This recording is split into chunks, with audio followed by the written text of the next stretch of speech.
మాట్లాడదాం సార్. కేరళ మనం ముందంజలో ఈ కేటగిరీలో మనం చూస్తున్నాం, కేరళలో బోని కొట్టే పరిస్థితి ఉంది అంటున్నాం. సో సార్ కేరళ ఇందాక మనం మాట్లాడుకుందాం అనుకున్నాం, అప్డేట్ చూస్తున్నాం. కేరళ గురించి ఒకసారి చెప్పండి, మీరు ఎట్లా ఓపెన్ చేస్తారు అది, అండ్ ఆ కాన్ఫిడెన్స్ అండ్ ఆ రియాలిటీస్ అవి చూస్తే నిజంగానే బోని కొట్టేటట్టే కనబడుతుంది.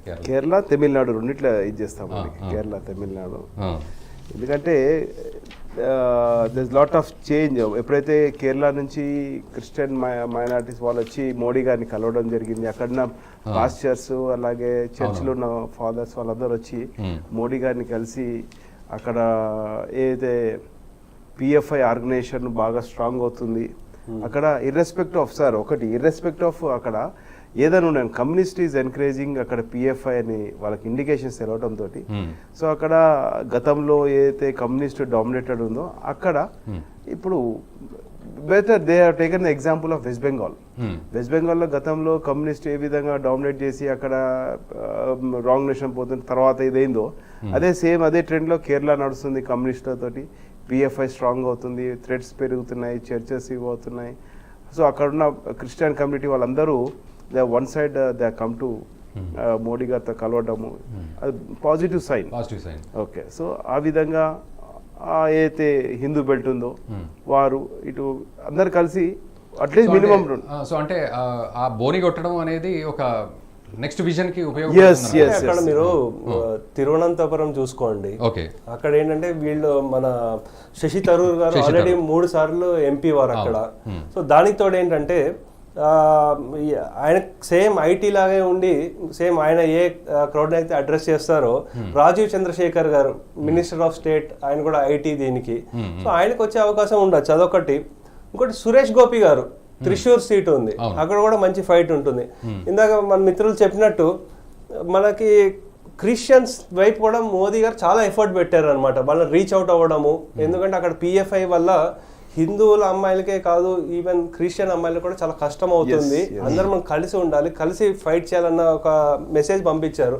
అంచేత అనిల్ యాంథనీ గారు అంటే ఏకే యాంథనీ వారి అబ్బాయి అనమాట, వారు కూడా మంచి ఫైట్ ఇస్తారు. సో వి మురళీధరన్ గారు అతింగలన్ కాన్స్టిట్యున్సీ ఉంది, అక్కడ కూడా మంచి ఫైట్ ఇచ్చే అవకాశం ఉంటుంది. సీట్లు ఎన్ని వస్తాయి అనే దానికంటే కేరళలో చాలా మటుకు 20% ఓటు బీజేపీకి అయితే పెరుగుతుందండి, అది 100% షూర్. గెలిస్తే 1-2 సీట్లు గెలుస్తుంది.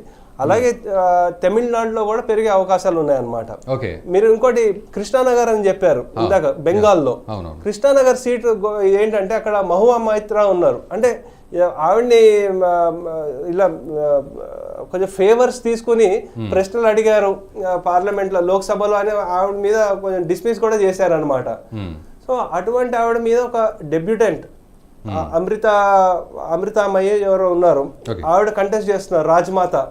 సో ఆవిడ కృష్ణానగర్ లో గెలిచారంటే it's going to be very big news అండి బెంగాల్లో. ఓకే, సో ఒక్కసారి మనం బ్రేకింగ్ ప్లేట్స్ చూద్దాం. గాంధీనగర్లో అమిత్ షా 188,000 ఓట్లతోటి ఆధిక్యంలో ఉన్నారు. 1.88 188,000 ఓట్లు, 88,000 ఓట్లతోటి ఆధిక్యంలో ఉన్నారు.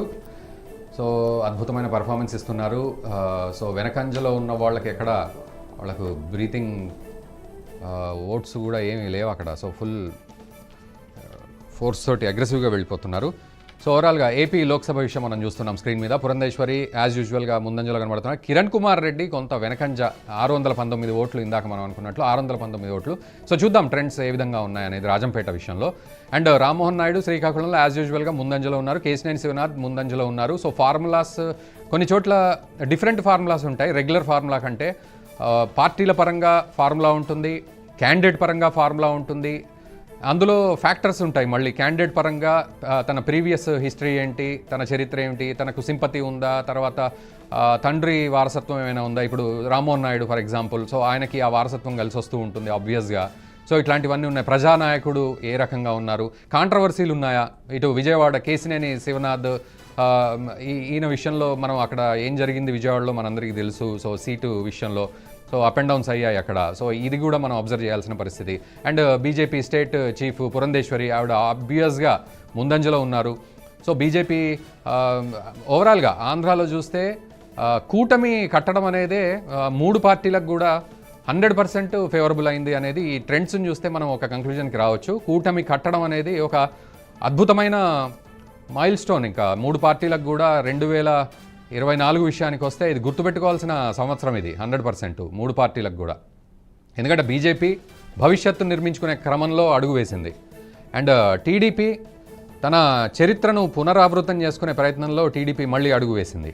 ఇక పవన్ కళ్యాణ్ తాను చరిత్ర తిరగరాయడము, భవిష్యత్తును నిర్మించడము, ప్రజలకి భరోసా కల్పిస్తూ నిర్మాణం చేయడం, ఇవన్నీ కూడా ఆశ పెట్టుకొని ఆయన బరిలోకి దిగారు. ఆ ట్రెండ్స్ యాజ్ ఇట్ ఈస్గా కనబడుతూ ఉన్నాయి. మనం ఇప్పుడు స్క్రీన్ మీద చూస్తున్నాం. నేషనల్ స్టాప్ అండ్ NHTV ఎప్పటికప్పుడు మీకు లైవ్ అప్డేట్స్ అందిస్తూ ఉంది. సో అనాలిసిస్ కూడా అందిస్తూ ఉంటుంది.